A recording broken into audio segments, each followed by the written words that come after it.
আপনি একটা ইন্টারভিউ বোর্ডে ইন্টারভিউ দেওয়ার জন্য গেলেন, সেখানে আপনাকে বলা হলো একটি মাল্টিপ্লিকেশন টেবিল ক্রিয়েট করার জন্য, কিন্তু আপনি এটা জানেন না বিধায় এটা করতে পারলেন না। কিন্তু আপনার সঙ্গে একজন ইন্টারভিউ বোর্ডে ইন্টারভিউ দেওয়ার জন্য গেছে, কিন্তু সে জানে কিভাবে মাল্টিপ্লিকেশন টেবিল ক্রিয়েট করতে হয়। তো সে কিন্তু ঠিকই ফর্মুলার মাধ্যমে এই মাল্টিপ্লিকেশন টেবিলটি ক্রিয়েট করতে পারবে। মাল্টিপ্লিকেশন টেবিলটি কিছুই না, এটা একটা জাস্ট নামতার ঘর, আপনার একটা কলামের সাথে আর একটা রোর মাল্টিপ্লাই করে দেওয়া। তো এইটা যদি আপনি ম্যানুয়ালি করতে যান, যেমন নামতার ঘরে একের ঘরের নামতা বা দুইয়ের ঘরের নামতা, যদি প্রথমে একের ঘরের নামতা এককে এক, এক দোকানো দুই, তারপরে যদি আপনি মনে করেন যে আপনি চারের ঘরের নামতা পাবেন চার একে চার, চার দোকানো আট, তিন চার 12, এভাবে যদি আপনি ম্যানুয়ালি লিখতে যান তাহলে অনেক বেশি সময় লাগবে এবং টাইম মতো এই কাজটি ডেলিভারি দিতে পারবেন না এবং আপনি ইন্টারভিউয়ে ফেল। তাহলে আপনার এই মাল্টিপ্লিকেশন টেবিলটি ক্রিয়েট করার জন্য একটা সুন্দর ফর্মুলা আছে, এটা যদি আপনি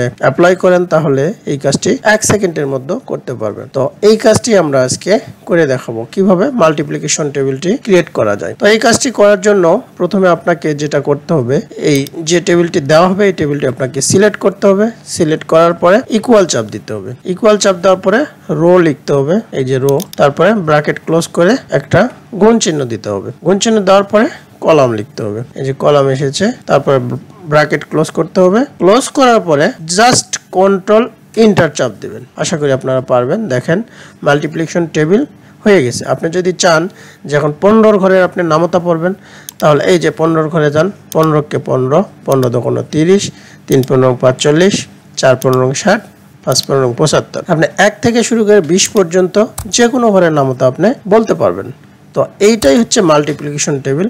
আমি আবারও বলছি, মাল্টিপ্লিকেশন টেবিলটা কিছুই না, জাস্ট কলামের সঙ্গে রোর একটা মাল্টিপ্লাই রেজাল্ট। তো আপনি যদি চান যে আমি 21-এর ঘরের নামতাটি নিব, তাহলে জাস্ট আপনি এটাকে সিলেক্ট করে টেনে দেন, 21-এর ঘরের নামতা পাবেন। যদি মনে করেন যে আপনি 30-এর ঘরের নামতা, সিলেক্ট করে 30 পর্যন্ত চলে যান, 30-এর ঘরের নামতা, এই যে 30, তাহলে আপনি একবার চেক দিয়ে দেখেন, 30 একে 30, 30 দোকানো 60, 3 30 90, 4 30 120, 5 30 150, 6 30 180।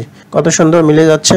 তো এভাবে আমরা যে কোনো ধরনের সমস্যার সমাধান করতে পারি, কাজের প্রোডাক্টিভিটি বাড়াইতে পারি মাইক্রোসফট এক্সেলের মাধ্যমে। ভিডিওটি শেষ পর্যন্ত দেখার জন্য আপনাকে অসংখ্য ধন্যবাদ।